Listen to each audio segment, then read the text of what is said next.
नामस्मरणेची श्री हरी दासा दुरिता दुरे करे, दासा दुरिता दुरे करे, दासा दुरिता दुरे करे,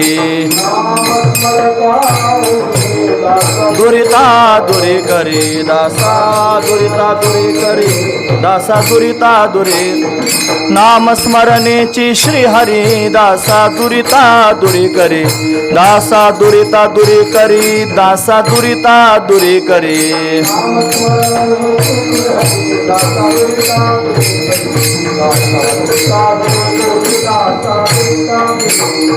तो हा पंढरी ठाके गुंतोनिया भक्ता भाके, गुंतोनिया भक्ता भाके, गुंतोनिया भक्ता भाके.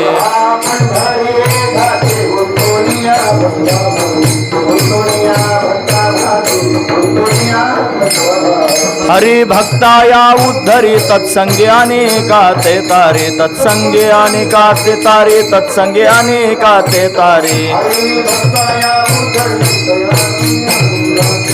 तत्संगे अनेकाते तारे. तो हा पंढरी ठाके, तो या पंढरी ठाके, तो हा पंढरी ठाके गुंतोनिया भक्ता भाके, गुंतोनिया भक्ता भाके, गुंतोनिया भक्ता भाके.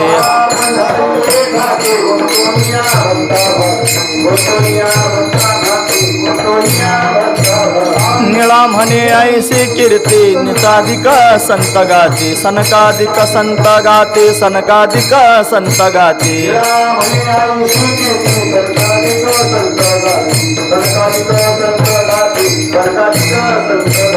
तो हा पंढरी ठाके, तो हा पंढरी ठाके, तो हा पंढरी ठाके गुंतोनिया भक्ता भाके, गुंतोनिया भक्ता भाके.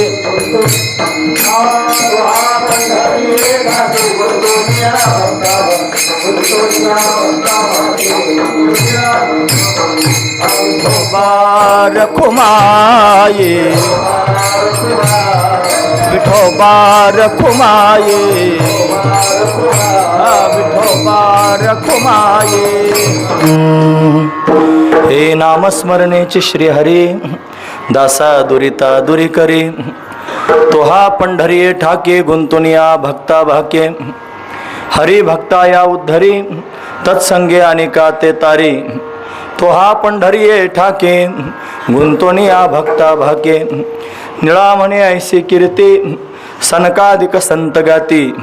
तो हा पंढरी ठाके गुंतोनिया भक्ता भाके. विठोबा रखुमाये.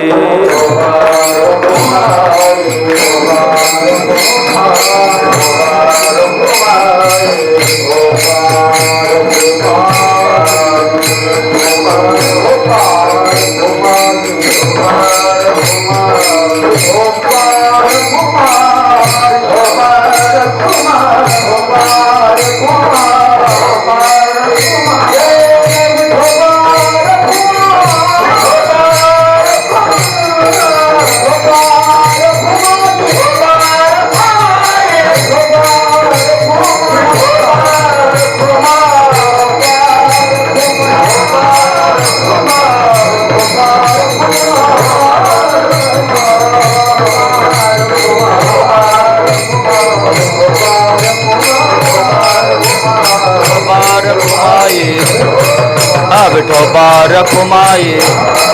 कुंडली कवरदार विठोर ज्ञानदेव पंढरीनाथ भगवान की. माऊली ज्ञानेश्वर जगद्गुरु तुकाराम महाराज आन की जय. श्री संत नरहरी महाराज की जय.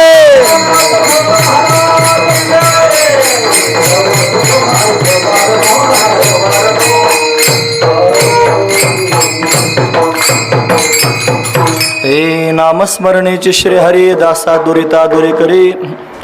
तो हा पंढरी ठाके गुंतोनिया भक्ता भाके. प्रस्तुत प्रसंगी कीर्तन रूपी सेवेकरिता निवडलेला अभंग जगद्गुरु जगतवंदनीय सर्वांच्या अंतकरणाचा अधिष्ठान असणारे माऊली तुकोबाराय यांचे एकनिष्ठ शिष्य श्री संत निळोबाराय यांचा 4 चरणांचा आणि भगवान विठ्ठलेशाचं महात्म्य वर्णन करून सांगणारा अशा पद्धतीचा अभंग आहे। या अभंगामध्ये श्री संत निळोबाराय आपल्याला काय प्रतिपादन करून सांगतात तत्पूर्वी आपण एकदा संतांना नमन करूया। हे माथा चरणावरी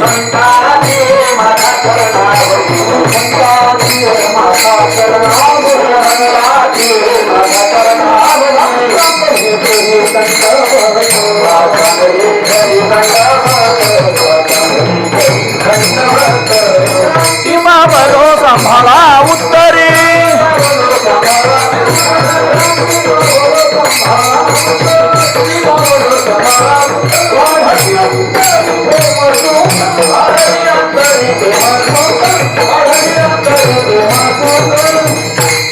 वचन ऐका कमळापती वचन ऐका कमळापती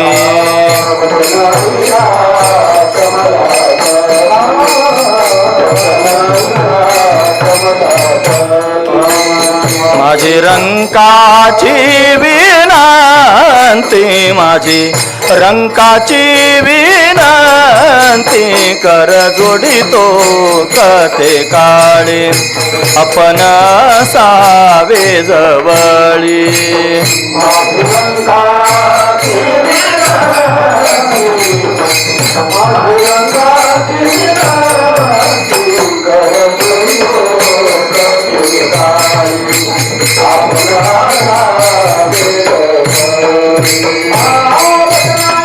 कमळापती माझी रंकाची विनंती कर जोडितो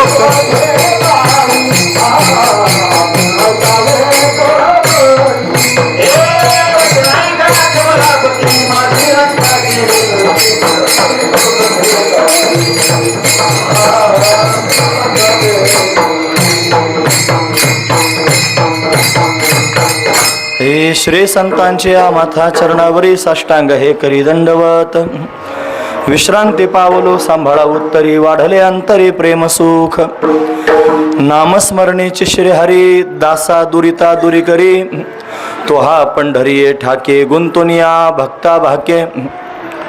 प्रस्तुत प्रतिवर्षीप्रमाणे आपण सर्वजण संत शिरोमणी संत श्रेष्ठ श्री नरहरी महाराजांच्या बरोबर श्री क्षेत्र नेवासा तिसरे क्षेत्र पंढरपूर असा प्रवास करत आणि या आषाढ वारी करता आलेलो आहोत।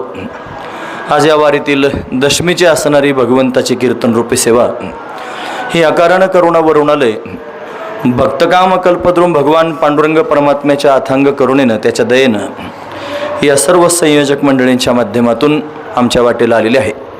सेवेकरिता निवडलेला अभंग श्री संत निळोबारायांचा आहे। निळोबाराय अभंगाच्या माध्यमातून आणि भगवंताची विशेष असणारी महती वर्णन करून सांगत त्याचा पत्ता आपल्या सर्वांना सांगतायत। काय सांगतायत महाराज? महाराज म्हणतात याच्यावत जीवमात्रांना आपण जर बारकाईनं पाहिलं सर्वच प्रवासी आहेत। अनादिकालापासून प्रवास चालू आहे आणि तो प्रवास जर कोणता असेल तर तो जन्म मरणाचा प्रवास आहे। जन्म मरणाची जर आपण प्रक्रिया पाहिली तर का जन्माला यावं लागतं, का मरावं लागतं, याच्या अनेक कारणं आपल्याला पाहता येतील। त्या सगळ्या कारणांमध्ये त्यांनी पाप पुण्य करूनी जन्मा येतो प्राणी असं आपण म्हणतो। म्हणून पाप आणि पुण्य आपल्या हाताने घडत असतं, त्याला कर्म असं म्हणतात। आणि ते कर्म शिल्लक राहिलं की जन्म घ्यावा लागतो। आगा कर्मी जय उरावे तै ते हे सुखदुःखी फळावे तया ते भोगावया यावे देहाये का। म्हणून कर्म शिल्लक राहिलं की जन्माला यावं लागतं। पण आपण सर्वजण जन्म मरणाची परंपरा भोगत असतो आणि कशामुळे भोगतो तर आपल्या कर्मामुळेच आपण भोगत असतो। आणि या सगळ्या कर्मांमध्ये आणि आपल्या हातानं पाप पुण्य घडत राहतं आणि या पाप पुण्यामुळे त्यांनी आपल्याला परत परत जन्म घ्यावा लागतो, म्हणजे मुक्त होता येत नाही। आणि जोपर्यंत आपण मुक्त होत नाही तोपर्यंत आपली ही आत्यंतिक दुःखाची निवृत्ती होत नाही, आपण परमानंद सुखापर्यंत जाऊ शकत नाही। म्हणून ते पापच प्रतिबंध करतं आणि म्हणून त्यांनी महाराज आपण ते पाप घालवलं पाहिजे। कसं जाईल पाप, कोणत्या पद्धतीने पाप घालवता येईल, त्याचा सोपा उपाय निळोबाराने सांगितला. नामस्मरणेचे श्री हरी दासा दुरिता, दुरित म्हणजे पाप, त्याच्या दासांना तो परमात्मा नामस्मरण केल्याबरोबर पापातून मुक्त करतो. फक्त तुम्ही नामस्मरण करा, देव तुम्हाला पाप मुक्त करून टाकेल. नामस्मरणेचे श्री हरी दासा, फक्त तुम्ही दास झाले पाहिजे. दुरिता दुरी करी, म्हणून पाप घालवतो आणि तो परमात्मा अगणित असणारं पुण्य प्राप्त करून देतो, की ज्या पुण्याच्या प्रभावानं तुम्हाला संतांची भेट होते. कोण पुण्य त्यांचा होईन सेवक, जेही द्वंद्वाधिक दुराविले.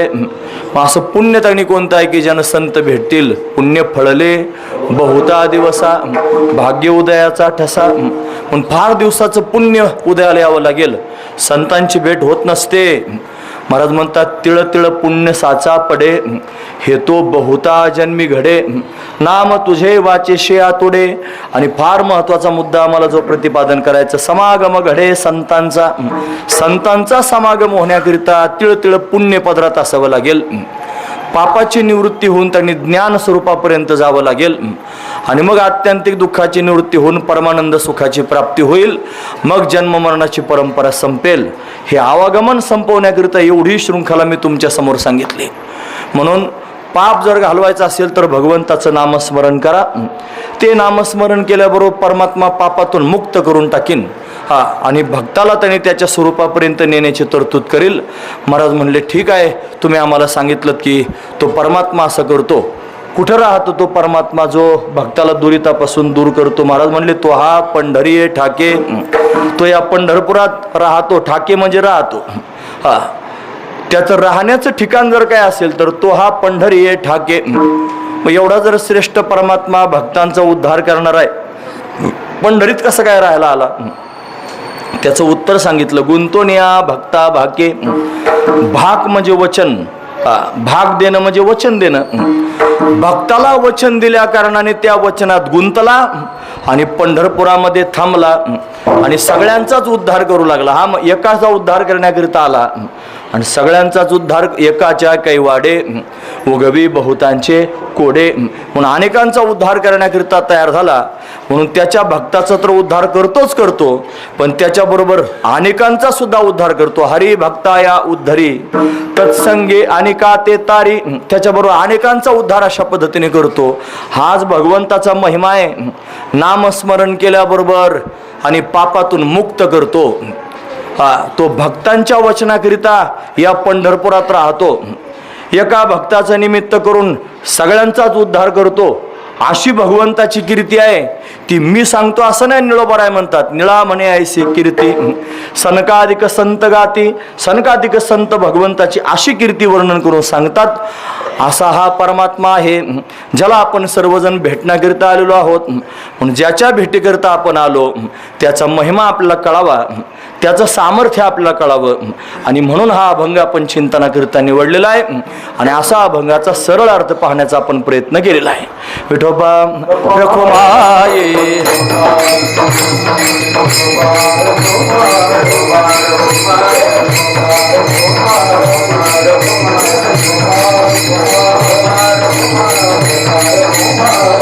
रखुमाये रखुमाये रखुमाये रखुमाये.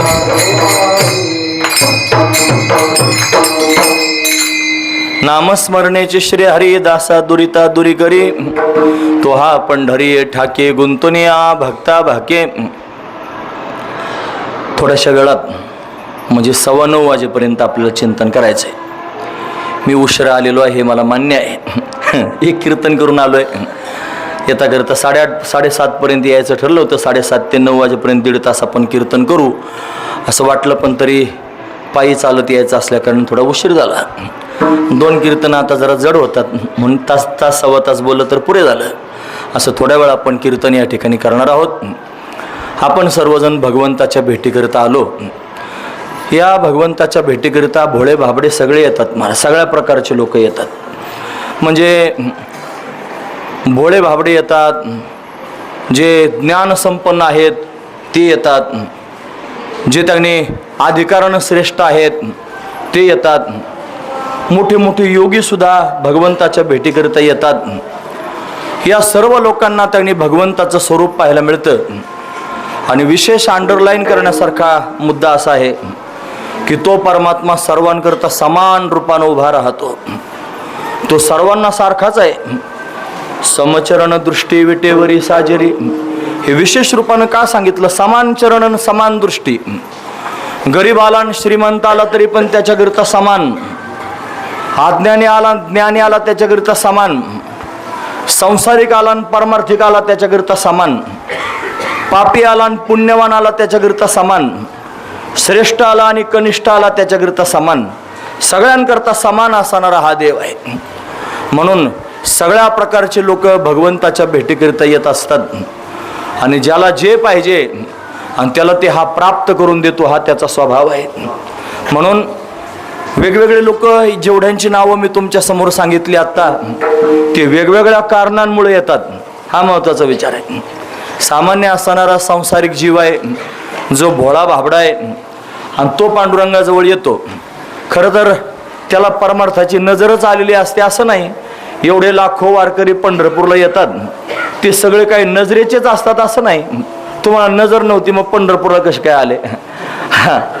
अरे पायी पायी चालणं आणि भजन म्हणत म्हणत चालणं, फार चांगलं भजन म्हणता येणं आणि आलो पंढरपूरला आणि गेलो घरी, एवढंच करणं म्हणजे काय त्यांनी वारी होत असते असा अर्थ लावायचा नाही। ते त्यांनी महाराज खरोखरच आणि अशा पद्धतीने त्या अधिकाराचे झाले असं नाही समजायचं। मग तू म्हणाल तर तू तर आक्षेप घ्यायला लागला सगळ्या लोकांवर, तसं नाही। आता मी रस्त्यानं काही लोक पाहिले, दिंड्या पाहिल्यात, दिंड्या पुढं त्यांनी 10-5 लोक भजन म्हणणारे आणि पाठीमागे त्यांनी हातात हात घालून गप्पा मारीत चालणारे असे पण पाहिले। काही तर दिंडीच्या पुढं चालणारे, त्यांना पापाचे कळप पळती पुढे असे, म्हणजे ते दिंडीत नाही चालत, ते भजनात नाहीत, ते कधी कीर्तनात नाहीत, ते कशातच नाहीत, ते फक्त गाडी जागेवर ठेपली की वळकट्या काढायला सगळ्यात आधी, आणि ते काहीच कामात नाहीत महाराज। खरं सांगा, आता खरीच वारी असेल का ती? मग असे पण लोक येतात की नाही?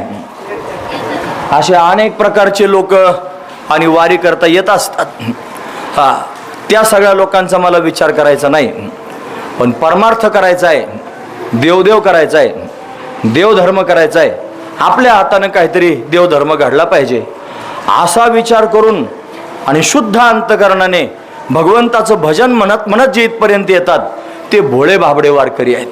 खरा महत्वाचं, खरंच भोळे भाबडे वारकरी आहेत ते। त्यांनी महाराज भगवंतावर विश्वास ठेवून येतात, भगवंताला साकडं घालून येतात, ते अनन्य भावनेने येतात। फार महत्वाचा विचार आहे। अनन्य शब्दाचा अर्थ काय होतो? म्हणजे नाही, आणि अन्य दुसऱ्या कोणाचाच आश्रय करायचा नाही। अन्यस्य आश्रय त्याग, हा दुसऱ्याचा आश्रय टाकायचा, एकाच्याच आश्रयाला यायचं, त्याला अनन्यता असं म्हणतात। त्यांना काही समजत नाही, आम्हा नकळे वेद नकळे पुराण, शास्त्राचे वचन नकळे आम्हा। चोखोबरायांची पत्नी सोयराबाई म्हणते, आम्हाला काहीच कळत नाही, आम्हाला एकच कळतं भगवंताचं भजन करायचं। ते भजन करण्याचं, अनन्यतेनं भजन करण्याचा भाव पोटात तयार झाला की असा दयाळू देव आहे महाराज, काय सांगावं तुम्हाला। तो अनेकांना अनेक प्रकारानं देतो, त्याचे वचनं त्यानं गीतेमध्ये सांगितलेले आहेत, अनेक वचनं आहेत महाराज। त्या वचनांमध्ये तो म्हणतो, चिंता करू नका, सर्व धर्मान परित्यज्य मामेकम शरणं व्रज, अहम त्वा सर्व पापेभ्यो मोक्षयिष्यामि मा शुच। काही चिंता करू नका, सर्व धर्मांचा त्याग करून मला शरण या, मी तुम्हाला मोक्ष स्वरूपाची प्राप्ती करून देईन। हे भगवंताचं काय आहे? वचन आहे, ब्रीद आहे त्याचं, हे त्याचं वचन आहे, त्याने सांगितलेलं।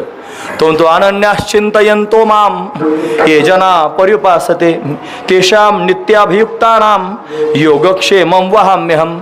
अनन्य भावनेनं मला शरण ये, माझं चिंतन कर, मी तुझा योगक्षेम चालवीन। हे भगवंताचं वचन आहे। त्याचे आणखी वचन सांगतो, तेषामहं समुद्धरता मृत्यू संसार सागरात भवामि नचरात पार्थ मया वेशित चेतसाम तेषाम अहम समुद्धरता मृत्यू संसार सागरात तेषाम अहम समुद्धरता त्यांचा मी उद्धार करतो जे त्याने भगवंताची भक्ती करतात, भगवंताला शरण आलेले आहेत आणि भगवान वचन देतो मी त्यांचा उद्धार करतो, त्याची वचनं सांगतो बरं. हा महत्वाचा विचार आहे. तो असे वचनं देतो. हे अजून सांगतो तेषाम सततयुक्तानाम भजताम प्रीतिपूर्वकम दधामि बुद्धियोगम तम येन मामुपयांति ते. हे त्याचं वचन आहे. मग तेषाम सततयुक्तानाम भजताम प्रीतिपूर्वकम, प्रीतिपूर्वक प्रेमपूर्वक जो माझं भजन करतो, दधामि बुद्धियोगम तम, मी त्याला बुद्धियोग म्हणजे ज्ञान प्राप्त करून देतो आणि ज्ञानानं त्याला माझ्या स्वरूपाची प्राप्ती होते. म्हणजे भगवान आपल्या भक्तांना हे सगळं काही देण्याकरिता तयार आहे. मूढ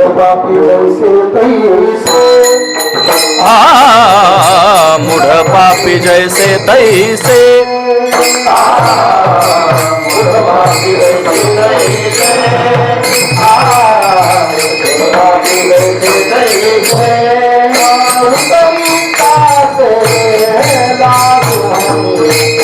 उतरी कासे लावोनी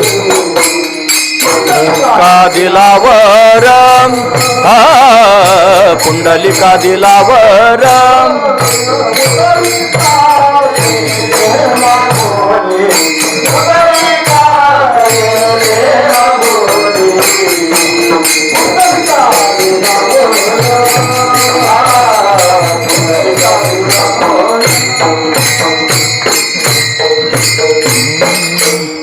मूढ पापी जैसे तैसे उतरी कासे लावून पुंडलिका दिलावर करुणा कर विठ्ठले. भगवंताने आणि पुंडलिकाला असं वरदानच दिलेलं आहे. तो सर्वांचाच उद्धार करण्याकरिता या ठिकाणी उभा आहे. म्हणून जरी आपण भोळे भाबडे असलो आणि जर भगवंताला शरण गेलो आणि शरण जाऊन जर अखंड भगवंताचं भजन करत राहिलो तर भगवान आपली जबाबदारी घेतो आणि जबाबदारी घेऊन आपल्याला ज्याची आवश्यकता आहे ते प्राप्त करून देतो. फार महत्त्वाचा विचार आहे. दत्तक घेण्याची प्रक्रिया माहिती आहे का तुम्हाला? ज्याला दत्तक घेतलं जातं ना त्याची संपूर्ण जबाबदारी घेतली जाते. संपूर्ण जबाबदारी घेतली जाते. त्याचं काय हवं नको ते सगळं ज्यानं दत्तक घेतलं त्यानं पाहिलं जातं. हा महत्त्वाचा विचार आहे. तसा परमात्मा आपला स्वीकार करतो आणि मग आपल्याला हवं नको ते सगळंच त्यांनी पाहत राहतो. मग काय आपल्याला हवं आहे, आपला काय अधिकार आहे, आपली नाडी तपासतो. आपण कोणत्या अधिकारावर आहोत. आता एवढे माणसं इथं बसले, हे सगळेची सगळी माणसं काय सारख्या अधिकाराचे थोडेच आहेत. कोण कोणाचा अधिकार कोणता, कोणाचा कोणता, प्रत्येकजण भिन्न भिन्न अधिकाराचे आहेत. आणि या सगळ्यांना काय दिलं पाहिजे, यांना कशाची गरज आहे हे आपल्याला कळत नाही. आपण काय सर्वज्ञ थोडेच आहोत. हे भगवंताला कळतं. भगवंताच्या समोर गेला आणि त्याचं भजन त्यांनी करायला लागला, त्याची शरणागती करून की भगवान आपलं स्कॅनिंग करतो, आपल्याला पूर्ण स्कॅन करतो. आपलं अंतकरण पण तपासून पाहतो. याच्या मनामध्ये काय काय भाव आहेत, हा काय करण्याकरिता याच्यात उतरलेला आहे, हे सगळं त्याला कळतं. तो सर्वज्ञ आहे. आणि मग त्याचा अधिकार पाहून परमात्मा त्याच्यावर कृपा करतो.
देव चतुर जाणून अंतर वर्ततसे.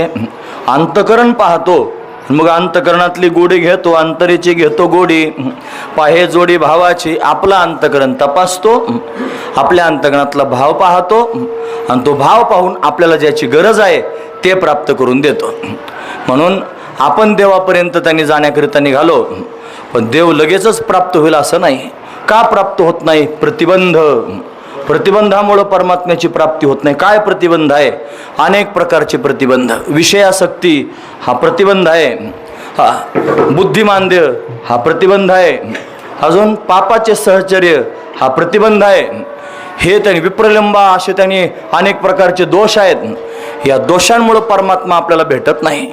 अनेक प्रकारचं पाप अज्ञान आपल्याजवळ साठवलेलं आहे आणि म्हणून आपल्याला परमात्म्यापर्यंत जाता येत नाही. पण या सगळ्या कोणत्याच गोष्टींचा विचार न करता जर आपण भगवंताची शरणागती केली अनन्य भावनेने, जो होय मजा अनन्य शरण दयाचे निवारी मी जन्म मरण म्हणून शरणागता शरण्य मेची एकू, आणि तो जर त्यांनी अनन्य भावनेनं भगवंताची शरणागती करून प्रॅक्टिकलात मनात विचार करून, देवा मला काहीच कळत नाही, मला पापही कळत नाही, पुण्य कळत नाही, ज्ञान कळत नाही, अज्ञान कळत नाही, बंध कळत नाही, मोक्ष कळत नाही, मला काहीच कळत नाही, मी भोळ्या भाबड्या भावनेनं तुझ्या समोर आलेलो आहे, माझ्यात काय कमी आहेत, काय त्रुटी आहेत तू जाण, आणि जाणून त्याच्यावर काय उपाय करायचा त्याचा निर्णय तू कर, अशी भावना ठेवून पंढरपुरात आलेला वारकरी जर पांडुरंगाबरोबर बोलायला लागला तर पांडुरंग परमात्मा त्याचा विडा उचलल्याशिवाय राहणार नाही. फार महत्वाचं विषय. भगवान त्याची जबाबदारी घेईल आणि जबाबदारी घेऊन त्याला ज्या गोष्टीची गरज आहे ती गोष्ट पूर्ण करण्याकरिता तयार होईल. जर तुमच्या जीवनामध्ये पापाचा प्रतिबंध असेल भगवंतापर्यंत जाण्याकरिता, आणि तुम्ही जर भगवंताची शरणागती करून भगवंताचं अखंड नामस्मरण करायला लागले, मला काहीच कळत नाही तुलाच सगळं कळतं असं समजून जर नामस्मरण अनन्य भावनेनं तुम्ही करायला लागलात तर परमात्मा तुमच्या अंतकरणातला शुद्ध भाव पाहून तुम्हाला तुमच्या त्या पापतापातून मुक्त करून टाकीन आणि त्याच्या स्वरूपापर्यंत येण्याचा मार्ग त्यांनी प्रशस्त करील, मोकळा करून टाकील. हा महत्वाचा विचार आहे. आपण सर्वजण दुःख भोगत आहोत. हे दुःख कशाचं आहे? दुःखाला कारण काय? दुःखाला कारण आहे शरीर. ऐका सगळ्यांनी, शरीराला कारण काय आहे? शरीराला कारण आहे पाप पुण्य म्हणजे धर्माधर्म. धर्माधर्माला कारण कोण आहे? रागद्वेष. रागद्वेषाला कारण कोण आहे? अनुकूल प्रतिकूल ज्ञान. अनुकूल प्रतिकूल ज्ञानाला कारण कोण आहे? भेद ज्ञान. आणि भेद ज्ञानाला कारण कोण आहे? अज्ञान. हे अज्ञान सगळ्यात तगडी मूळ आहे महाराज. या अज्ञानामुळेच मनुष्य पाप करतो आणि जोपर्यंत पाप आहे तोपर्यंत दुःख भोगावं लागतं. पण आपण सर्वजण दुःख भोगत आहोत. हे दुःख जर कशाचं फळ असेल तर हे पापाचं फळ आहे.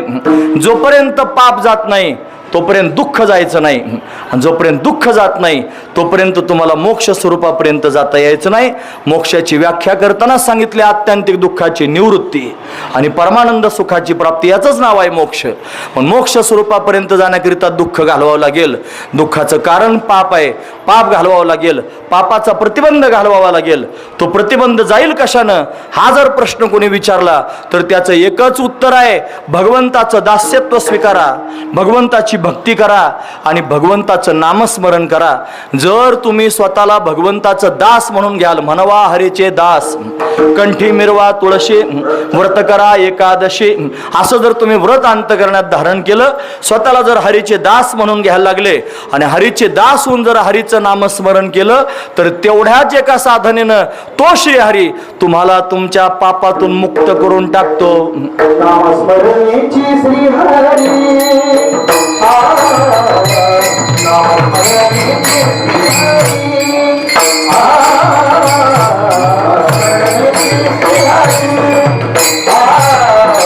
नामस्मरणेचे. दुःख घालवायचं असेल तर पाप घालवावं लागेल. पाप घालवायचं असलं तर मग शृंखलाच घालवावी लागेल. मग ते अज्ञानापर्यंत जाईन. मग देवानं तुमचं स्कॅनिंग केलं. तुम्हाला काय वाटतं? एवढे लोक आले लाखो पंढरपुरात, देवाकडे काय हिशोब नसेल? हे सरकार हिशोब लावेल का? किती लोक आले? नगरपंचायत पंढरपुरात किती? अंदाज लावू शकतो, अंदाजे आकडा आहे की नाही, पण डिटेल आकडा नगरपंचायतीला देता यायचा नाही. तुम्हाला पंढरपुरात बाहेरून किती वारकरी आले याचा जर आकडा पाहायचा असला तर पांडुरंगाची अपॉइंटमेंट घ्यावी लागेल.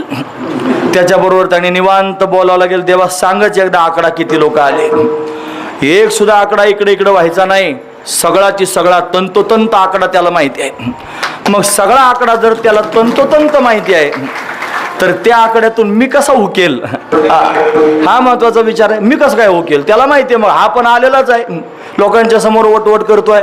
हे खरं सांगतो मी तुम्हाला, माझं सुद्धा नाव आता त्याच्या डायरीत लिहिलेलं आहे. मग जर माझं लिहिलं तुमचं कोणाचं चुकेल काय? मग छातीला हात लावा आणि म्हणा, माझ्या देवाचं माझ्यावर फार प्रेम आहे, माझ्या देवाचं माझ्यावर फार लक्ष आहे. देवाचं आपल्यावर जेवढं लक्ष आहे, देवाचं आपल्यावर जेवढं प्रेम आहे, या जगतामध्ये तेवढं प्रेम आपल्यावर कोणीच करू शकत नाही आणि तेवढं लक्ष आपल्यावर कोणीच देऊ शकत नाही. खरं सांग, तो देव त्याने खाऊ घालतो, तो देव जगवतो, त्याच्यामुळं आपण श्वास घेतो. देखवी ऐकवी एक नारायण, त्याच्यामुळंच हे सगळं चाललेलं आहे. तो आपला मायबाप आहे, सगळं काय करणार आहे. आपण पंढरपुरात आलो याची त्याला भनक लागलेली आहे. तो आपल्याकडे पाहतोय, त्याच्या दृष्टीत एक क्षमता आहे महाराज. म्हणून तर 3-3 वेळा त्याच्या दृष्टीचं वर्णन करून सांगतात. समचरण दृष्टी, हे की नाही, दृष्टी दृष्टी म्हणत राहतात. का दृष्टी त्याची सांगितली जाते? त्या दृष्टीनं आपल्याकडे पाहतो, आपल्या सगळ्यांकडे त्याचं लक्ष आहे. म्हणून कोणी गाफील राहू नका. बघा ना, किती निर्वाळा करून हे बोलणं सुरू आहे. बाकीच्यांचा कोणाचाच विचार करू नका.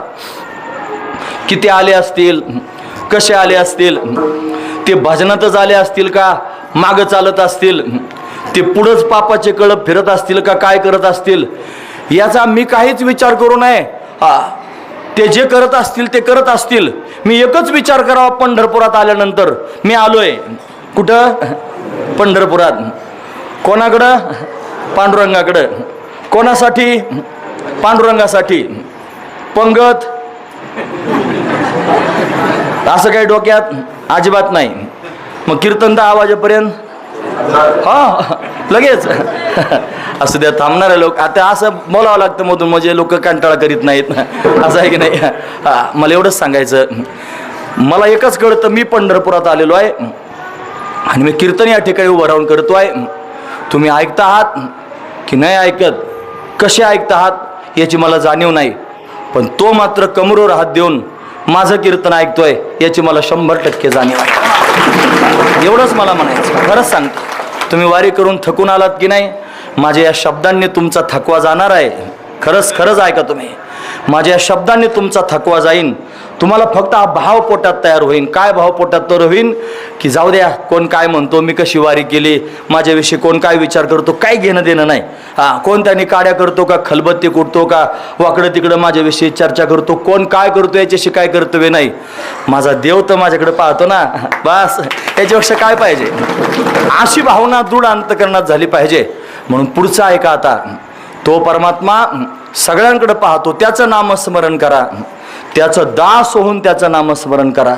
तुम्ही जर त्याचं दास्यत्व स्वीकारून त्याचं नामस्मरण केलं तर तो परमात्मा तुम्हाला सगळ्या दुरितातून दूर करून टाकीन. म्हणजे तुमचं पापताप घालवीन आणि शेवटचं टोक अज्ञानाचं आहे, अज्ञान पण घालवीन आणि अज्ञान घालून तुम्हाला ज्ञान प्राप्त करून देईन. ज्ञान हे अवांतर प्रयोजन फल आहे आणि ज्ञानाच्या माध्यमातून मोक्षापर्यंत जाता येईल. मोक्ष हे परम प्रयोजन फल आहे.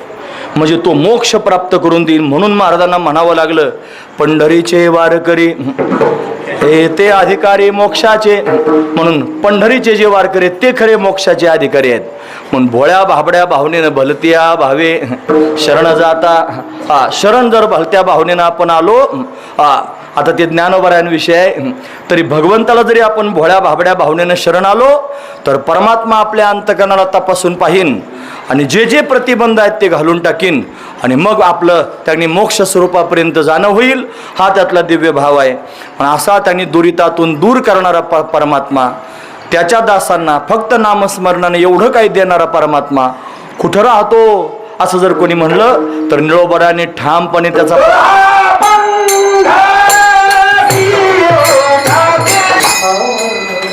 तो हा पंढरी ठाके. ऐकतात ना सर्वजण? महत्वाचा मुद्दा सांगतो. जो पापाला घालवणारा आहे, जो योगक्षेम चालवणारा आहे, जो मोक्ष प्राप्त करून देणारा आहे, जो भजन केल्यानं ज्ञान प्राप्त करून देणारा आहे. किती वचनं सांगितले आपण आधी ऐकून ठेवले. एवढे वचनं ज्याने दिलेले आहेत तो परमात्मा विटेवरती उभा आहे. नुसते 2-4 श्लोक नाही, गीता जेने उपदेशली ते विठेवरी माऊली. नुसते 2-4 नाही, 700 श्लोकाची गीता आहे.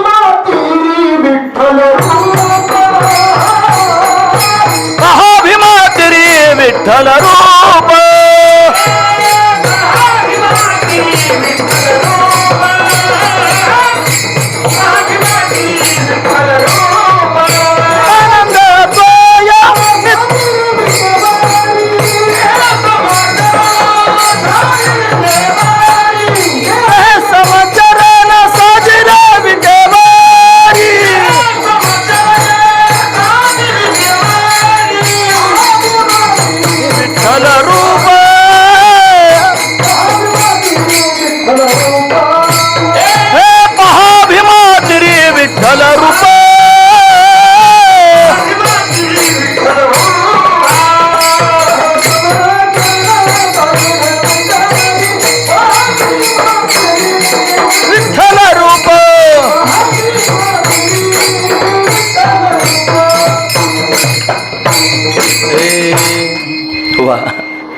तुमच्यासारखं म्हणता येत नाही मला, पण तुमचं ऐकायला आवडतंय मला. हा, छान. तुमचा महाराजांचा परिचय आहे की नाही काय माहिती. धनंजय महाराज हा गायन नाही, ते चिंतनही करतायत ग्रंथांचं, म्हणून त्यांचं वक्तव्य पण फार चांगलं आहे. असो, आपल्याला समाधान वाटलं पाहिजे. आपण नरहरी महाराजांच्या या आणि वंशामध्ये जन्माला आलो. अनेक संतांच्या कुळामध्ये अनेक त्यांनी जीव जन्माला आले, पण त्या संतांनी आपल्याकरिता अवतार घेतलेला आहे. सगळ्या जगाच्या उद्धाराकरिता अवतीर्ण झालेले आहेत. एवढा ज्यांचा अधिकार आहे त्यांच्या कुळात आपला जन्म झाला याचं आपलं समाधान वाटलं पाहिजे. म्हणून तुम्ही सर्वजण नरहरी महाराजांच्या संगतीमध्ये नरहरी महाराजांचे म्हणून जर येत असाल तर हा अभिमान पण स्वाभिमान पण अंतःकरणात आपल्या सर्वांच्या अभिमान नसावा, पण स्वाभिमान नक्की असावा. असो, म्हणून भगवान विटेवरती उभा आहे. आणि तो का उभा आहे तर भक्तांकरता उभा आहे.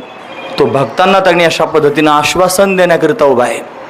आणि म्हणून महाराज म्हणतात, तो हा पंढरी ठाके महाराजांनी प्रमाण दिलं. आनंद अद्वय नित्य निरामय जे का निज ध्येय योगी यांचे, ते हे समचरण साजरे विटेवरे पहा भीमा तेरी विठ्ठल रूप. ते हे समचरण जे स्वरूपानं जर पाहिलं तर आनंद अद्वय नित्य निरामय आहे, आणि तेच हे विटेवरती उभा आहे. ते हे समचरण साजरे म्हणतर रूप पाहता लोचनी सुख झाले ओ साजनी.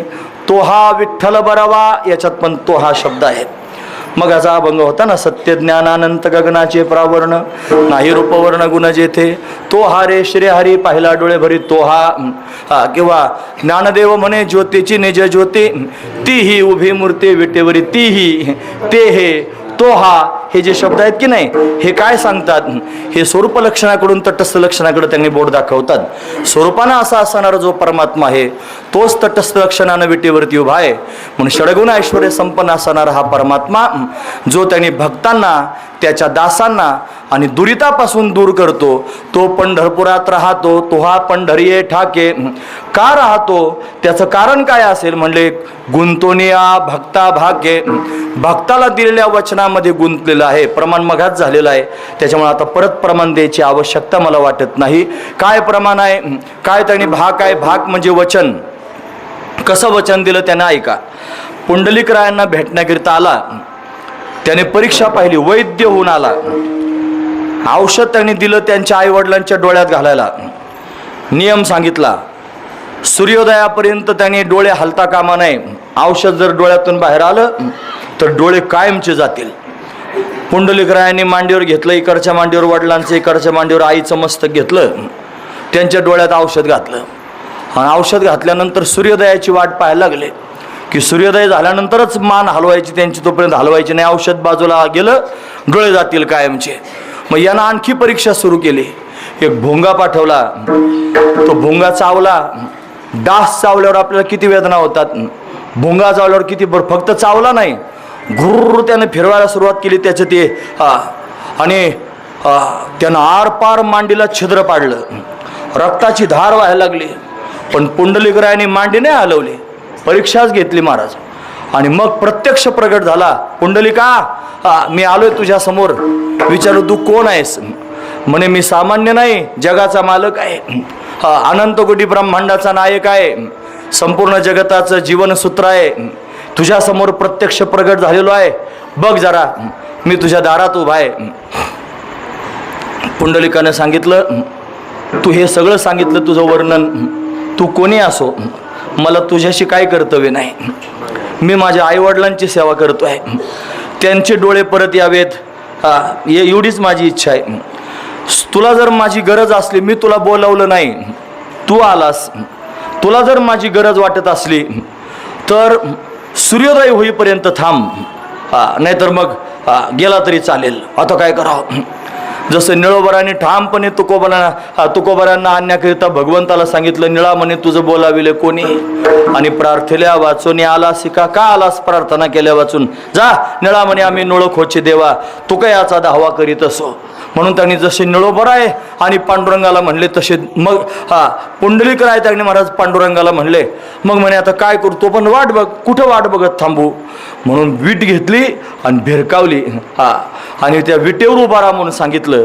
आणि म्हणून पुंडलिका करता विटेवर उभा राहिला वाट बघत. मग सूर्योदय झाला, डोळे त्याने आले, सगळं काही चांगलं झालं. मग गेले, साष्टांग प्रणिपात केला, देवा थोर अन्याय केला, तुला तिष्ठ उभं केलं, मी फार चुकलो, रागावू नकोस. भगवान म्हणले मी प्रसन्न आहे तुझ्यावर, तू जरी मला उभं केलंस तरी मी तुझ्यावर नाराज झालो नाही, उलट मी प्रसन्न आहे. आणि प्रसन्न झालेला जो मनुष्य असतो तो त्याने इच्छित वर देत असतो. माग तुला काय पाहिजे? पुंडलिकराय हुशार होते, त्यांनी स्वतःचा विचार केला नाही. जे स्वतःचा विचार करून त्यांनी महाराज अट्टहास करतात ते मोठे होतात, पण जे स्वतःचा विचार टाकून सगळ्या जगाचा विचार करतात ते महान होतात. पण पुंडलिकराय महान आहेत, त्यांनी स्वतःचा विचार नाही केला. ते म्हणले, देवा तू आलास ना, इथं उभा राहिलास ना, मग माझं म्हणणं ऐक, तू आता असाच उभा राहा, इथून हालचाल करू नको. आणि काय करू उभं राहून? म्हणे मूढ पापे जैसे तैसे उतरे कासे लावूने. कास म्हणजे कंबर, हे भवसागरात बुडायला लागलेले आहेत, गटांगळ्या खात आहेत, यांचा कोण उद्धार करील? म्हणून तू त्यांनी असं कर, या सगळ्यांना तारण्याचं काम कर. ते मूढ आहेत, ते पापी आहेत, ते जसे असतील तसे आहेत, ते तुझं भजन करत करत तुझ्यापर्यंत आले की तू त्यांचा कोणतंच पान उचकू नकोस, तू त्यांना आहे तसंच स्वीकार आणि त्यांचा उद्धार कर, असं भगवंताला सांगून टाकलं. मग मात्र तुका म्हणे खरे झाले एका बोले संतांच्या. पण पुंडलिका दिलावर करुणा कर विठ्ठले, करुणावंत असणाऱ्या विठ्ठलाने पुंडलिकाला वरदान दिलं आणि तुझं म्हणणं खरं होईल. आणि त्याचं म्हणणं खरं करण्याकरिता विटेवर उभा राहिला. आता समान चरण विटेवर ठेवले, त्याचं कारण एवढंच आहे, फुगा फुटला ना, त्याने सांगितलं हे खरं आहे, असं आहे. म्हणून अशा पद्धतीने तुमच्या कथेत अशी फुगे फुटायचे बरं का. वासुंद्यात कथा झाली ना, एखादं वाक्य असं बरोबर आलं की एक फुगा फुटायचा. म्हणजे याचा अर्थ काय होतो, देव ऐकतोय आणि आपल्याला त्यांनी सांगतोय की बघा हे खरं आहे, आपण तुम्ही खरं लक्षात घ्या मी काय सांगतो ते. पुढचं ऐका. कमरेवर हात देऊन उभा राहिला विटेवर, आणि ही कमरेवर हात ठेवण्याची जी मुद्रा आहे ना, ही सामान्य मुद्रा नाही. शंकराचार्यांनी वर्णन करून सांगितलं, हे प्रमाणम भवाब्धरी दम्मामकानम नितंबक्कराभ्याम धृतो येण तस्मात् विधातुर्व सत्ते धृतो नाभिकोश परब्रह्मलिंगम भजे पांडुरंगम. प्रमाणम भवाब्धरी दम्मामकानम. भवाब्धी म्हणजे भवसमुद्र, माझ्या कमरे एवढाच आहे, चिंता करू नका, तुम्ही बुडू शकत नाहीत, हे सांगण्याकरिता उभा राहिला. साधू संतांनी सांगितलं, गाते श्रोते आणि पाहते, चतुर विनोदी दुश्चित्ते, सोमभावी पूर्ण ज्ञाते, या सकळा ते विनवनी, करा विठ्ठल स्मरण, नामरूपी अनुसंधान, भक्ता भवलक्षण जघन प्रमाण दावितो. भक्ता भवलक्षण जघन प्रमाण दावितो. कळतंय ना तुम्हाला मी काय म्हणतो ते? आता दमलेल्या लोकांना काय कळावं याच्यातलं, हा महत्वाचा विचार आहे. म्हणून फार दमल्यानंतर लोक जड जातं, थोडं ऐकायला सोपं सांगतोय. भक्तांना भवनदीचं किंवा भवसमुद्राचं लक्षण जघन प्रमाण, जघन म्हणजे कंबर, कमरे एवढाच माझ्या भक्तांना भवसमुद्र कमरा एवढाच आहे. माझ्या भक्तांना भवनदी कमरे एवढीच आहे. खरं सांगा, माणसं पाण्यात बुडून मरतात की नाही? मरतात. पण कमरे एवढ्या पाण्यात बुडतात का? नाही. म्हणजे कमरे एवढं जर पाणी असलं तर बुडायची भीती नाही. तसा भवसमुद्र जर तुमच्या कमरे एवढाच असलं तर बुडायची भीती संपूर्णच गेली. कोण म्हणतो? देव म्हणतो. तोंडानं म्हणून दाखवित नाही, 2 हात कमरेवर ठेवून सांगतो, चिंता करू नका. म्हणून साधू संत म्हणतात, भवसागर तरता कार्य करी तसा चिंता. पहिला उभा दाता कटिकर ठेवून या कमरेवर हात देऊन उभाय, त्याचे पायी घाला मिठी, मोलने घे जग जेठी, भावा एकासाठी खांदावा हे आपुल्या. म्हणतो सर्वांचा उद्धार करणं. आपण मगाच प्रमाण पाहिलं ते श्याम हम समुद्धरता, सर्वांचा उद्धार करण्याकरिता उभाय.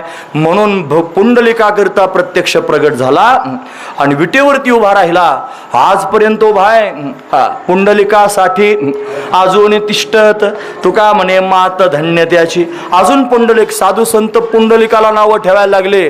म्हणजे कारे पुंड्या मातलाशी, उभे केले विठ्ठलाशी. पुंड्या म्हणले, पुंडलिक नाही म्हणले पुंड्या. राग आल्यावर माणूस असं म्हणतो ना, कारे आता कीर्तन लांबायला लागल्यानंतर लोकांना राग येतो ना, मग ते कारे पुंड्या मातलाशी उभे केले विठ्ठलाशी असं म्हणून त्यांनी महाराज म्हणजे युगे झाली 28, अजून का न मनशी बैस, अजून त्याला बस म्हणत नाहीस पांडुरंगाला, तुझ्या शब्दाकरता उभा राहिला. तेच निरोबराय सांगतात, गुंतोनिया भक्ता भाके. भक्ताला वचन दिलाय आणि त्याच्यात गुंतला आणि म्हणून उभा राहिला. आता तो भक्त म्हणत नाही तोपर्यंत बसणार नाही, असाच उभा राहीन.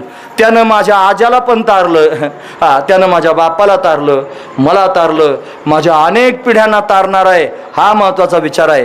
तो एका भक्ताला तारण्याकरिता आला असं नाही, तो पुंडलिकाचं निमित्त करून आला आणि त्याच्या निमित्तानं त्यांनी त्याच्या संगतीमध्ये अनेकांचा उद्धार करण्याकरिता आला. हरिभक्ताया उद्धरी तत्संगे अनेका ते तारी. पण भक्ताचा उद्धार करण्याकरिता आला आणि त्याच्या संगतीनं सगळ्यांचाच उद्धार करण्याकरिता उभा राहिला. म्हणून चिंता करू नका. आपण सर्वजण पुंडलिकरायाने दाखवलेलं त्या देवाकडे आलेलो आहोत, या पंढरपुरात आलेलो आहोत. आणि त्याची शरणागती करून आपण त्याचे दास झालेलो आहोत. आपण त्याचं नामस्मरण करतो आहोत. त्यानं आपल्याला स्कॅन केलेलं आहे, आपल्या सगळ्या भावना त्याला कळालेल्या आहेत आणि आता तो आपल्याला जे गरजेचं आहे ते देणार आहे. डॉक्टरांकडे गेल्यानंतर दवाखान्यात तुम्ही म्हणता का डॉक्टरांना, डॉक्टर साहेब हे बघा मला अमुक अमुक त्रास होतोय, आता तुम्ही मला ही गोळी लिहून द्या, असं म्हणतो का तुम्ही? नाही म्हणत. मग गोळी कोण लिहून देतं? कसे काय देतात? तुम्हाला तपासून पाहतात, इन्व्हेस्टिगेशन करतात. म्हणजे रक्त लघवी काय तपासायचं असं सगळं रिपोर्ट तुमचे पाहतात आणि त्यानुसार तुम्हाला ज्या औषधाची गरज आहे त्याची योजना करतात आणि मग तुम्ही बरे होता. तसं परमात्मा सुद्धा आपल्याला ज्या औषधाची गरज आहे त्या औषधाची योजना करतो, तुम्हाला ज्याची गरज आहे ते देतो आणि त्याच्यापर्यंत नेण्याची तरतूद करतो. एकाचीच करतो असं नाही. हरिभक्ता या उद्धरी, त्याच्या भक्ताचा उद्धार करतो. तत्संगे त्याच्यावर अनेकांचा उद्धार करतो. म्हणून सर्वांचा उद्धार करण्याकरिता परमात्मा उभा आहे. अशी भगवंताची कीर्ती आहे. मी सांगत नाही, सनकाधिक संत सांगतात, निळोबाराय म्हणतात.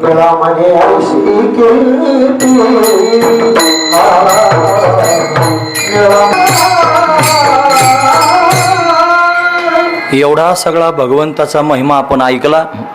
निळोबाराय म्हणतात, मी सांगतो असं नाही, असा भगवंताचा महिमा, अशी भगवंताची कीर्ती सनकाधिक संत सुद्धा सांगतात. सनकाधिक म्हणजे ब्रह्मदेवाचे 4 पुत्र, सनक, सनंदन, सनातन आणि सनत सुजात हे 4 भाऊ आहेत. ते सगळ्यात पहिले संत आहेत आणि ते सुद्धा भगवंताचा असा महिमा सांगतात. माझ्यासारख्यानं काय सांगावं? म्हणून मी सांगतो असं न म्हणता ते सांगतात असं तुमच्या समोर सांगतो. म्हणून आपण सर्वांनी हा अर्थवाद लक्षात घ्यावा. अभंग पाहत असताना त्याच्यामध्ये षडलिंगात्मक पाहिला पाहिजे. चिंतन करायचं म्हणल्यावर उपक्रम उपसंहाराची एक वाक्यता असली पाहिजे, त्याच्यात त्यांनी अभ्यास असला पाहिजे, अपूर्वता असली पाहिजे, फल असलं पाहिजे, अर्थवाद असला पाहिजे, या सगळ्या गोष्टी असल्या पाहिजेत. म्हणून अर्थवाद करून त्यांनी अशा पद्धतीने सांगतायत, बाबा मी तुमच्या समोर सांगतो असं नाही, बघा ते सुद्धा सांगतात. हा महत्त्वाचा विचार. म्हणून सगळ्या संतांनी भगवंताचा असा महिमा गायला आणि म्हणून आपण भगवंताचे दास झालो, त्यांचं पाहून, त्यांचं ऐकून आणि त्यांच्याबरोबर आपण इथपर्यंत आलो. श्री संत नरहरी महाराजांच्या संगतीमध्ये, त्यांच्या दरबारामध्ये आपण येऊन पोहोचलेलो आहोत. त्यांनीच भगवंताला फार रिझवलं, फार अशा पद्धतीने त्याच्यावर प्रेम केलं. भगवंतानं सुद्धा त्यांच्यावर कृपा केली आणि स्वतःच्या कटीस्थानावर अशा पद्धतीनं स्थान दिलं. म्हणजे अनेक संतांना त्यांनी विठू माझा लेकुरवाळा संगे गोपाळांचा मेळा सगळ्या संतांना बरोबर घेतलं. निवृत्ती हा खांद्यावरी सोपानाचा हात धरी, पुढे चाले ज्ञानेश्वर, मागे मुक्ताई सुंदर, हे सगळी प्रमाणे तुम्ही पाहून घ्या. या सगळ्या संतांबरोबर त्यांनी श्री संत नरहरी महाराजांना कडेवर घेतलं आणि विठ्ठल कट्टीसी गुप्त झाला नामदेव महाराज म्हणतात. म्हणून त्यांचं निर्वाण जर महाराजांचं कसं झालं असेल तर पांडुरंगाच्या भेटीकरिता गेले आणि पंढरपूरच्या त्या मंदिरात प्रवेश केल्यानंतर आतमध्ये आणि भगवंतानं त्यांना जवळ घेतलं आणि भगवंताच्या कटीस्थानावर श्री संत नरहरी महाराज गुप्त झाले, म्हणजे देवाशी एकरूप झाले. त्याचं दास्यत्व केल्यानंतर तो काय करू शकतो हे जिवंत उदाहरण तुमच्यासमोर त्यांनी प्रत्यक्ष पाहायला मिळतं. स्कॅन करतो देव असं मी जे म्हणतो की नाही, त्यांचं अंतकरण जाणलं. हा त्यांनी हरिहरात भेद मानतो असं देवाला कळालं. मग देवानं तो भेद घालवण्याकरिता चमत्कार केला. ते सोन्याचं त्यांनी अलंकार कमी जास्त आपोआप झाला, म्हणजे देवानंच केला. डोळे बांधून तिथपर्यंत गेल्यानंतर हाताला महादेवाची पिंड लागली. परत त्यांनी अशा पद्धतीने डोळे उघडले तर विठ्ठल दिसला. परत डोळे बांधले, परत पिंड हाताला लागली. हा चमत्कार भगवंतानं करून दिला. कशाकरिता? त्यांच्या अंतरातला भाव जाणला आणि त्यांना कशाची गरज आहे हे जाणून त्यांना ट्रीटमेंट दिली आणि मग कळालं हरी हरी एकच आहेत. आणि तो सगळ्या जगाला संदेश त्यांनी दिला, पुरुषार्थ केला आणि मग मात्र त्यांनी महाराज भगवंताच्या स्वरूपामध्ये विलीन झाले. एक उदाहरण सांगू का? जर ऐकायची इच्छा असेल तर सांगतो. नरहरी महाराज सोनार काम करत होते.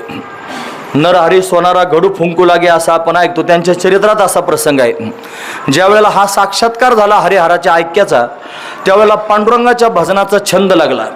सगळं काम टाकावं नरहरी महाराजांनी आणि पांडुरंगाच्या मंदिरात जाऊन बसायचं, दुकान उघडं ठेवून. दुकान म्हणजे किराणा दुकान नव्हतं, म्हणजे सोन्या चांदीचं दुकान होतं. ते उघडं टाकून जाणं काय चांगली सोपी गोष्ट आहे का?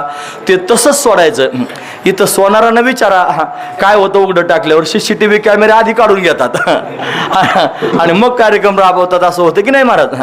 म्हणून दुकान उघडं टाकायचं आणि पांडुरंगाच्या मंदिरात जाऊन बसायचं आणि भगवंताचं चिंतन करायचं. समाधी लागली एक दिवशी आणि समाधी लागल्यानंतर देवाला चिंता पडली. हात इथं भजन करीत बसला नरहरी, त्याचं दुकान उघडे, आता काय करू?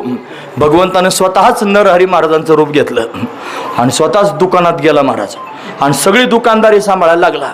आता लोकांची गर्दी व्हायला लागली आणि विटेवर देव नाही असं पाहिल्यावर लोक आता काय म्हणतील असा प्रश्न पडला.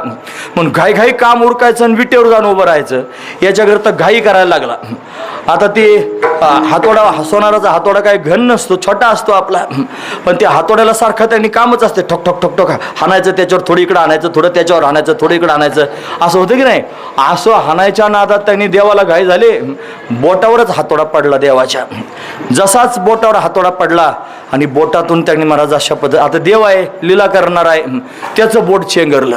हे बोट चेंगरल्याबरोबर नरहरी महाराजांची समाधीच मोडली मंदिरात आणि त्यांना जाणीव झाली की देव विटेवर नाही आणि मी ज्या अर्थी इथं बसून त्याचं चिंतन करतो त्या अर्थी नक्की देव तिथं आहे, काहीतरी झालेलं आहे. घाई गेले पाहण्याकरिता. पाहिलं तर देव दुकान सांभाळीत होता. फार वाईट वाटलं. माझ्या देवाला माझ्यामुळं दुकान सांभाळायची बारी आली, मला हे दुकानच नाही चालवायचं असं म्हणून दुकान चालवणार नाही असा संकल्प केला. मग आता याचे लेकरं बाळ काय खातील? देवाला चिंता पडली. फार मोठी गोष्ट आहे महाराज, थोडं सोपं नाही. देवाला चिंता पडली, आता काय करू? याचे लेकरं काय खातील? हा तर शपथ घेऊन बसला, मी दुकान चालवणार नाही. देवानं सांगितलं, तुझी जी मूस आहे ना, त्याला मूसच म्हणतात ना, काय म्हणतात त्याला? अजून मूस म्हणतात. तुला त्या मुसेमध्ये रोज 1 ग्रॅम सोनं सापडेन आणि त्या सोन्यावर तुझं दुकान चालव, तुझं घर चालव, असं भगवंतानं त्यांनी वरदान दिलं. पण संत असे असतात, ते जर सोन्या चांद्याची लालच घेऊन बसले तर संत कशाचे, है की नाही? म्हणजे जे अवघे पाप केले तेने, जेने सोने अभिलाषिले, असं प्रमाण आहे तुकोबरायांचं. म्हणून ज्यानं सोन्याची अपेक्षा केली त्यानं सारं पाप अशा पद्धतीने केलं, असा भाव आहे. मग संत सोन्याची अपेक्षा कशी करतील? म्हणून त्याची सुद्धा अपेक्षा केली नाही. भगवंताचं भजन करत त्यांनी उर्वरित जीवन अशा पद्धतीने भगवंताच्या चरणावर समर्पित केलं आणि भगवंतानं संपूर्ण उदरनिर्वाह चालवला. मोठी गोष्ट आहे महाराज, त्याच्याशिवाय कोण चालवतो? असा अधिकार महाराजांचा त्यांनी झाला. हे का झालं? दास्यत्व भगवंताचं केलं, त्याचं नामस्मरण केलं. नामस्मरणेची श्रीहरी दासा दुरिता दुरी करी, तोहा पंढरीये ठाके गुंतोनिया भक्ता भाके, हरिभक्ताया सा उद्धरी तत्संगी आणि काते तारी, निळामणी ऐसे कीर्ती सनकाधिक संत गाती. हे ज्ञानेश्वर माऊले ज्ञानराज माऊले.